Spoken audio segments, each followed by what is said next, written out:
ബസ്സിൽ അവർ യാത്ര ചെയ്യുന്നു, ഇവൻ ബൈക്കിൽ പോകുന്നു. അച്ഛനും അമ്മയും ബസ്സിൽ കയറിയിട്ട് ആ ബസ്സിൻ്റെ പറ്റ തന്നെ ഈ ബൈക്കിൽ പോരാന്നുള്ള രീതിയിൽ അങ്ങനെ പോന്നുകൊണ്ടിരിക്കുക. ഈ മകൻ ആക്സിഡൻറ്റ് പെട്ട് മരിക്കുക.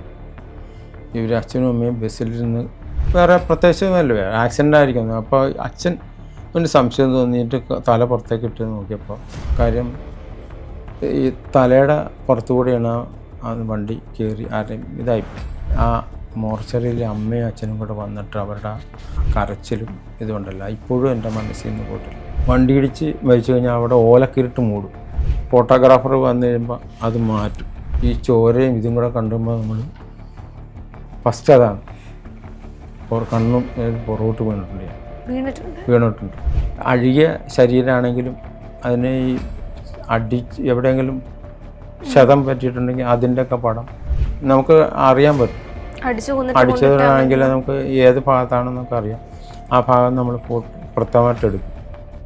മരണപ്പെട്ടതിൻ്റെയൊക്കെ ഫോട്ടോ എടുത്തു കഴിയുമ്പോൾ പാർട്ടി നേരിട്ട് ഫോട്ടോ ചോദിക്കാറുണ്ട്, ഞാൻ കൊടുക്കാറില്ല. അവർ ഈ കഴിഞ്ഞ ഒരു സംഭവം ഉണ്ടായി. തിരുവനന്തപുരത്ത് ഇൻ്റർവ്യൂവിന് പോയിട്ട് വൈക്കത്തുള്ളൊരു കക്ഷിയാണ്. തിരുവനന്തപുരത്ത് ഇൻ്റർവ്യൂ പോയിട്ട്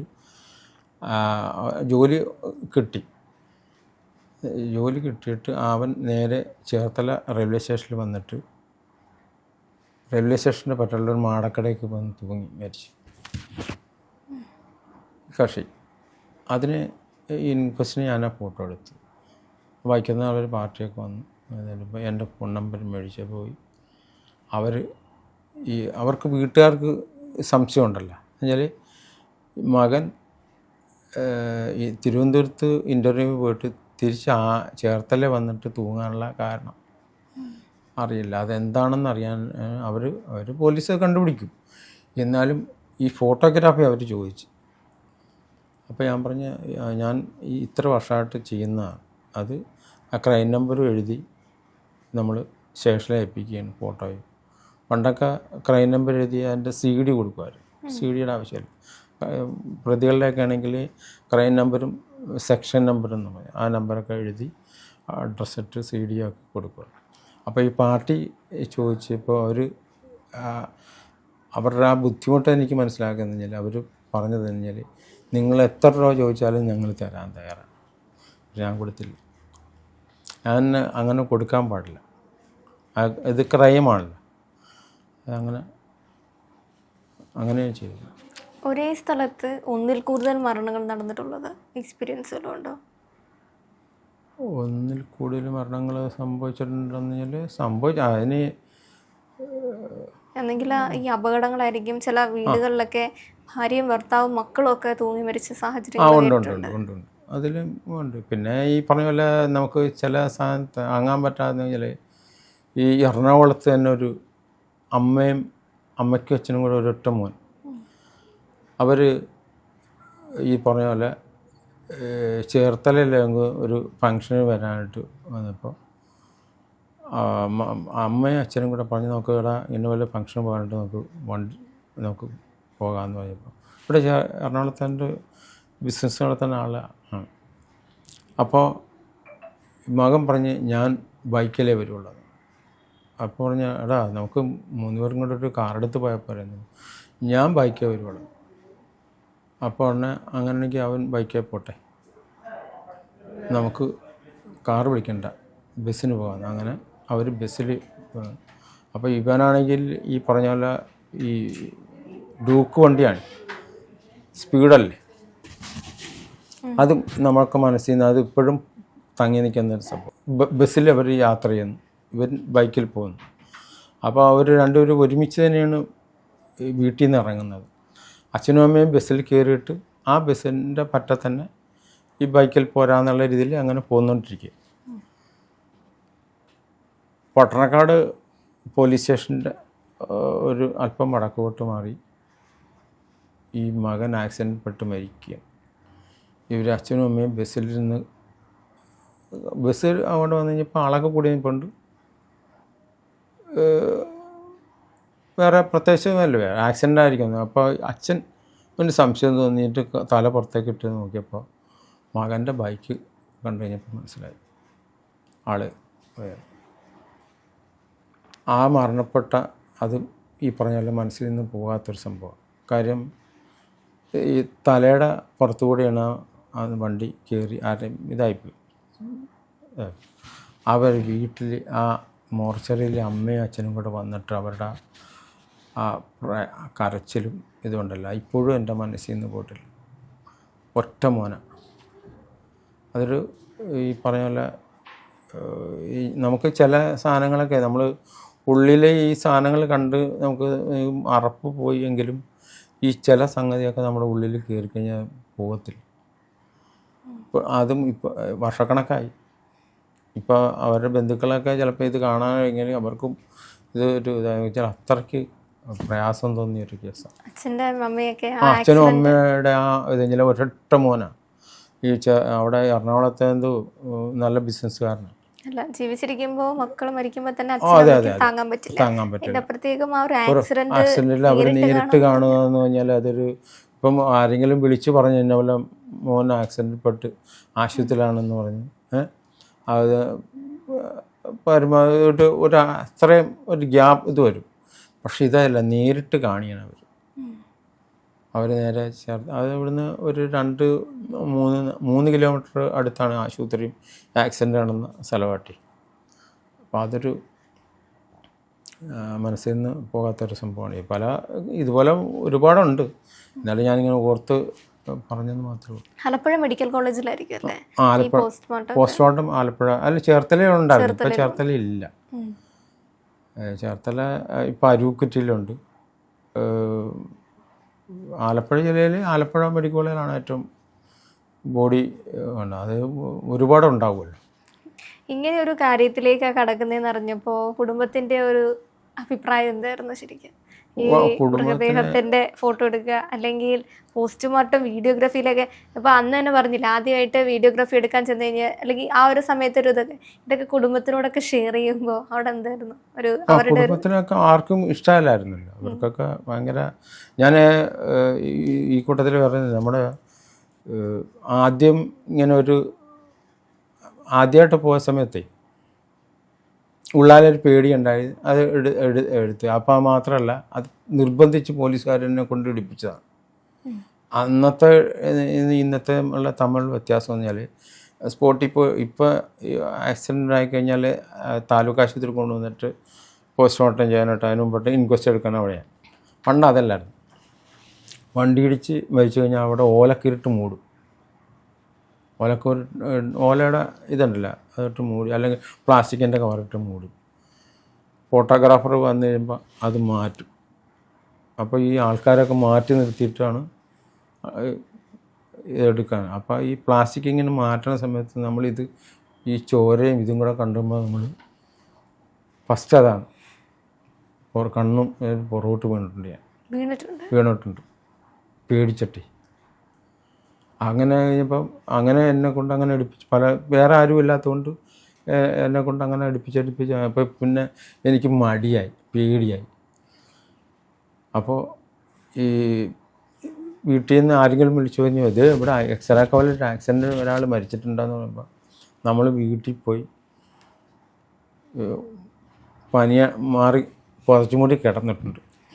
കിടന്നു കഴിഞ്ഞപ്പോൾ പോലീസുകാരന്ന് അന്ന് ഈ മൊബൈലും കാര്യങ്ങളല്ലേ, ജീപ്പ് വീടിൻ്റെ വായ്ക്ക് വരിക, പോലീസ് ജീപ്പ് വീട്ടിൽ വരും. ആ വീട്ടിൽ വന്നപ്പോൾ ഇവിടെ വന്ന് പോലീസ് വന്ന് മറ്റേ സ്റ്റുഡിയോക്കാരൻ്റെ വീട് ഇതല്ലേ അത് തന്നെ. അപ്പോൾ അമ്മ നടേശൻ ഇവിടെ ഉണ്ടാകുക. അപ്പോൾ ചേട്ടൻ എന്നൊക്കെ അമ്മ കയറി പറയാണ്, അവന് പനിയടിച്ച് കിടക്കുകയാണ്. എവിടെ അവന് പനിയൊന്നുമില്ല, വിളിച്ചവനെ. അങ്ങനെ വിളിച്ച് പിള്ളേരെ അതൊരു അങ്ങനെ ആയിക്കഴിഞ്ഞപ്പോഴേ കുഞ്ഞൻ പറയുന്നു ആദ്യമേ ഉള്ള ആ ഭയം ഉണ്ടായിരുന്നു, അത് പിന്നെ ഓട്ടോമാറ്റിക് മാറി. ഇപ്പോൾ നമ്മൾ സാധാരണ ഒരു വീട്ടിൽ പോയി ഒരു ഫംഗ്ഷനൊക്കെ ഫോട്ടോ എടുക്കുന്ന പോലെയുള്ള അലാഘത്തെയാണ് ഈ മരിച്ച ഇതും ഈ ചീഞ്ഞ ബോഡിയായിട്ടൊക്കെ എടുക്കുന്നത്. അതുപോലെ കായലിൽ ചീഞ്ഞ് അളിഞ്ഞ ഇതുണ്ടല്ലോ, അത് പറഞ്ഞാൽ കാലിൻ്റെ നടുക്കൊക്കെ കുറ്റി അടിച്ചിട്ട് അവിടെ വള്ളക്കാർ കെട്ടിയിടും. മൃതദേഹം ഇങ്ങനെ വീർത്ത് നമ്മളെ പന്നി വീർക്കും പോലെ വീർത്ത്, അത് ചിലപ്പോൾ വണ്ണക്കുറവുള്ള ആളായിരിക്കും, അത് വീർത്ത് ഇതായിട്ട് കിടക്കുമ്പോൾ അത് കുറ്റിയൊക്കെ ഇട്ടിടും. ആ പോലീസിൽ അറിയിക്കുമ്പോൾ പോലീസുകാർ വന്ന് ഞങ്ങൾ വള്ളത്തില പോയി ആ സ്പോട്ടിൽ പോയി ഫോട്ടോ എടുക്കണം. അപ്പോൾ ചിലപ്പോൾ രാത്രിയാകും പകലായിരിക്കും, അവിടെ പോയി രാത്രി അവിടെ ടോർച്ച് തെളിച്ചിട്ടിട്ട് അവിടെ നിന്ന് ഫോട്ടോ എടുത്ത് കിടക്കണം എങ്ങനെയെന്ന് ആ പൊസിഷൻ ഫോട്ടോ എടുത്തേച്ചും കരയെ വന്നത് വലിച്ച് കരയെ കെട്ടിയിട്ട് കരയെ കിടത്തിയിട്ട് തിരിച്ചു മറിച്ചു. അതിൻ്റെ ഈ അഴുകിയ ശരീരമാണെങ്കിലും അതിനെ ഈ എവിടെയെങ്കിലും ക്ഷതം പറ്റിയിട്ടുണ്ടെങ്കിൽ അതിൻ്റെയൊക്കെ പടം നമുക്ക് അറിയാൻ പറ്റും. അടിച്ചതാണെങ്കിൽ നമുക്ക് ഏത് ഭാഗത്താണെന്ന് നമുക്ക് അറിയാം. ആ ഭാഗം നമ്മൾ പ്രത്യേകമായിട്ട് എടുക്കും, അത് നമുക്കറിയാം, അതങ്ങനെ എടുക്കാറുണ്ട്. ഈ സ്വപ്നം കണ്ടിട്ടുണ്ടോ ഈ രൂപങ്ങളെ ആരെങ്കിലും? പൊതുവെ നമുക്ക് അങ്ങനെ ഒരു കാര്യമുണ്ടല്ലോ, നമ്മളിപ്പോ അങ്ങനത്തെ എന്തെങ്കിലും ഭീതിപ്പെടുത്തുന്ന അല്ലെങ്കിൽ പേടിപ്പെടുത്തുന്ന കാര്യങ്ങളാണെങ്കിലും അല്ലെങ്കിൽ ഇങ്ങനത്തെ വെറുതെ ആണെങ്കിൽ പോലും സ്വപ്നത്തിലേക്കൊക്കെ വന്നിട്ടുണ്ടോ? ഇല്ല, അങ്ങനെ വന്നിട്ടില്ല. ഇല്ല, സ്വപ്നത്തിൽ അങ്ങനെ നമുക്ക് ഇതാണ് നമ്മൾ എപ്പോഴും ഇത് കണ്ടിരിക്കണമല്ല, കാരണം സ്വപ്നത്തിൽ അങ്ങനെ വരാൻ ചാൻസ് ഇല്ല. ഈ മരണത്തെ പറ്റിയിട്ടുള്ള ഒരു ചിന്താഗതി മാറി തുടങ്ങിയത് എപ്പോഴാണ്? കാരണം ആദ്യം പേടിയാണെന്ന് പറഞ്ഞില്ലേ, പേടിയായിരുന്നു. പക്ഷേ ഈ നിരന്തരം ഈ മരണം കണ്ടു, പോസ്റ്റ്മോർട്ടം ഇതെല്ലാം കണ്ട് ശരിക്കും ഒരു മരണത്തെ പറ്റിയിട്ടൊരു കൺസെപ്റ്റ് എന്താണ് ശരിക്കും ഒരു മരണം എന്ന് പറഞ്ഞാൽ? എന്നെ കുറച്ച് പറഞ്ഞില്ലേ, ചിരിയില്ലാത്തതെന്ന് പറയുന്നതാണ് പലരുടെയും പരാതി എന്ന് പറയുന്നത്. ചിരിയില്ലാതെ ഇതിനകത്ത് മെയിനായിട്ട് കിടക്കുന്നത് ഇപ്പോൾ ഇതിനകത്ത് വേറൊരു സത്യം കൂടെ പറയുകയാണ്. അതിൽ നമ്മൾ പൊതുജനങ്ങൾക്കായിട്ടുള്ള ഒരു മെസ്സേജ് എനിക്ക് തരാനുള്ളത് പറഞ്ഞാൽ, ഈ കൂടുതലും ഇപ്പോൾ ചേർത്ത താലൂക്കിൽ ഏറ്റവും കൂടുതൽ ഹാങ്ങിങ്, ഈ തൂങ്ങി മരണം ഉണ്ടാകുന്നത് ചേർത്തല പള്ളിപ്പുറം മേഖലയാണ്. അത് കഴിഞ്ഞിട്ട് അടുത്തത് മുഹമ്മ മണ്ണഞ്ചേരി, പിന്നെ ചേർത്തല പോലീസ് സ്റ്റേഷൻ പടിഞ്ഞാറേശം ആഞ്ഞിലിപ്പാലം വട്ടവള്ളിപ്പാലം എന്ന് പറഞ്ഞ പ്രദേശത്താണ് മൂന്നാം സ്ഥാനം. ഇത് ഇത്രയും കറക്റ്റായിട്ട് പറയാനുള്ള കാരണമെന്ന് പറഞ്ഞാൽ, ഞാൻ ഇത്രയും നാളിൽ ഫോട്ടോ എടുക്കുന്നതിൽ ഏറ്റവും കൂടുതൽ ഇതുപോലെ ഹാങ്ങിങ് നടക്കണം നമ്മളൊരു ലിസ്റ്റ് എൻ്റെ മനസ്സിൽ തോന്നിയ ഒരു ലിസ്റ്റാണ് ഞാൻ പറഞ്ഞത്. അത് കൂടുതലും ഇതുപോലെയുള്ള ഈ ഹാങ്ങിങ് കുറയ്ക്കാനായിട്ട് പറ്റും. കുറയ്ക്കാൻ പറ്റുമെന്ന് പറഞ്ഞാൽ പറഞ്ഞ ഉദ്ദേശം എന്ന് പറഞ്ഞാൽ, നമ്മുടെ ഓരോ വീടുകളിലും നമ്മൾ ചിരിച്ച മുഖത്തോടെ നമ്മൾ കാണുമെങ്കിലും അവരുടെ ഉള്ളിൽ അവിടെ വീട്ടിൽ ഓരോ പ്രശ്നങ്ങളുണ്ടാവും. ആ പ്രശ്നങ്ങൾ തരണം ചെയ്യണമെങ്കിൽ ഈ പറഞ്ഞ പോലെ ഹാങ്ങിങ് ഒരു 100% കുറയ്ക്കാൻ പറ്റും. അതിനകത്ത് മെയിനായിട്ട് സംഭവം എന്ന് പറഞ്ഞാൽ, ഒരു വീട്ടിൽ 5 മക്കൾ അല്ല, അപ്പോൾ അച്ഛനും അമ്മയും 3 മക്കളുമായിട്ടുള്ള ഒരു കുടുംബം, ഒരു എക്സാമ്പിൾ പറയുകയാണ്. അവർ എന്തെങ്കിലും ഒരു വിഷയം ഉണ്ടാകുന്ന സമയത്ത് ഒരാളുടെ ഒരു മകൻ്റെ കയ്യിൽ നിന്ന് ഒരു വീഴ്ച പറ്റി, അല്ലെങ്കിൽ മകളുടെ വീട്ടിൽ ഒരു വീഴ്ച പറ്റി, അപ്പോൾ ഇവരെല്ലാവരും കൂടെ അവൻ്റെ നേരെ അങ്ങോട്ട് വിരൽ ചൂണ്ടി അവൻ ഒറ്റപ്പെടുന്നത് പോലെ അവന് തോന്നും. അപ്പോൾ അവന് പിടിച്ചാൽ കിട്ടിയാൽ, അപ്പോൾ ആരെങ്കിലും ഒരാളെങ്കിലും അവൻ്റെ സൈഡിൽ സപ്പോർട്ട് ചെയ്യണമെങ്കിലല്ല, അവൻ ഒരാളും കൂടെ ഉണ്ടല്ല എന്നൊരു തോന്നലുണ്ടാവും. ഇപ്പം അങ്ങനെ മാനസികമായിട്ട് പ്രയാസം ഉണ്ടാകുന്ന സമയത്താണ് അവൻ്റെ ഉള്ളിൽ ഈ മരണമെന്ന് പറയുന്ന സാധനം കയറി വരുന്നത്. അപ്പോൾ അവൻ മസ്റ്റായിട്ടും തൂങ്ങിയിരിക്കും, ആത്മഹത്യ ചെയ്യും, അല്ലെങ്കിൽ വേറെ എന്തെങ്കിലും ആയിട്ട് ചെയ്യും. അപ്പോൾ അങ്ങനെ ചെയ്യാതിരിക്കാനായിട്ട് നമ്മൾ എല്ലാ വീട്ടുകാരും മെയിനായിട്ട് ശ്രദ്ധിക്കേണ്ടത്, ഒരിക്കലും ഒരാളെ ഒറ്റപ്പെടുത്താൻ പാടില്ല. അവർക്ക് അന്നേരം പെട്ടെന്ന് ഒരു തോന്നലുണ്ടായി അങ്ങോട്ട് അങ്ങനെ ചെയ്യുന്നത്. അപ്പോൾ അത് ഒഴിവാക്കാനായിട്ട് ഇങ്ങനെ ഒരു സംഭവം നല്ലതാണ് എന്നാണ് എനിക്കൊരു അഭിപ്രായമുണ്ട്. ഈ ആലപ്പുഴ ജില്ലയിൽ അതെ. ഈ വെള്ളപ്പൊക്കമാണെങ്കിലും ആ സമയത്ത് ഏറ്റവും കൂടുതൽ ബാധിക്കുന്ന ഒരു സ്ഥലമാണ് ആലപ്പുഴ, കുട്ടനാട്, അല്ലെങ്കിൽ ആ ഒരു ഭാഗത്തെ. ചേർത്തല അത്രത്തോളം ബാധിക്കുമെന്ന് അറിയില്ല, എന്നാലും കൂടുതലും ആ ഒരു പ്രദേശത്താണ്. ഈ പ്രളയ സമയം ഉണ്ടായിരുന്നല്ലോ, അന്ന് ഒരുപാട് മരണങ്ങൾ റിപ്പോർട്ട് ചെയ്തതായിട്ട് കേട്ടിട്ടുണ്ട്. ആ ഒരു വെച്ചാൽ പ്രളയം വന്ന സമയത്ത് പിന്നെയും 2018 പ്രളയമൊക്കെ ആണെങ്കിൽ 17-18 കാലഘട്ടത്തിൽ പ്രളയമാണെങ്കിൽ ഈ വെള്ളം എത്താത്ത ഏരിയസിൽ വരെ വന്നിട്ടുണ്ടായിരുന്നു പല സ്ഥലങ്ങളിലും. അപ്പോൾ ഈ വെള്ളത്തിൽ മുങ്ങി മരിക്കുന്ന അല്ലെങ്കിൽ അങ്ങനെയുള്ള ഈ മരണങ്ങളുണ്ടല്ലോ, അതിന് പോസ്റ്റ്മോർട്ടം ചെയ്യുന്ന സമയത്ത് ശരിക്കും എന്തായിരിക്കും ഒരു അവസ്ഥ? നേരത്തെ പറഞ്ഞ പോലെ അത്രയും ബോഡിയൊക്കെ ഒരുപാട് വീർത്ത് വരും എന്നൊക്കെ പറഞ്ഞില്ലേ? അത് ഈ പറഞ്ഞ പോലെ വെള്ളത്തിൽ വീണ് മരിച്ചാണ്, എങ്ങനെ മരിച്ചാണെന്ന് അറിയാൻ പറ്റില്ല. വെള്ളത്തിൽ ഒരാൾ, ഇപ്പോൾ കുട്ടനാട് പ്രദേശത്ത് ഒരാൾ വെള്ളത്തിൽ വീണ് മരിച്ചു.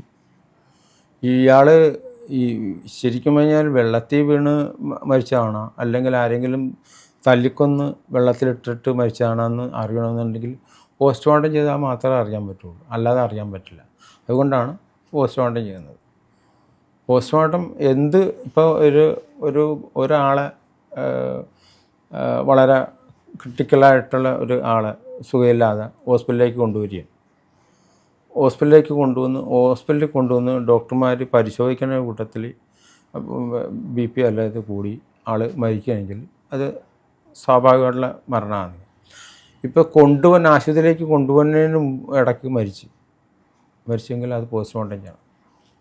എങ്ങനെയാണ് അതെന്ന് അറിയണ്ടേ? അതിന് ഇപ്പോൾ എങ്ങനെയാണ് അത് എല്ലാ ഇവർക്കും ഇങ്ങനെ അത് പോസ്റ്റ്മോർട്ടം ചെയ്യേണ്ടി വരും, അത്രേ ഉള്ളൂ.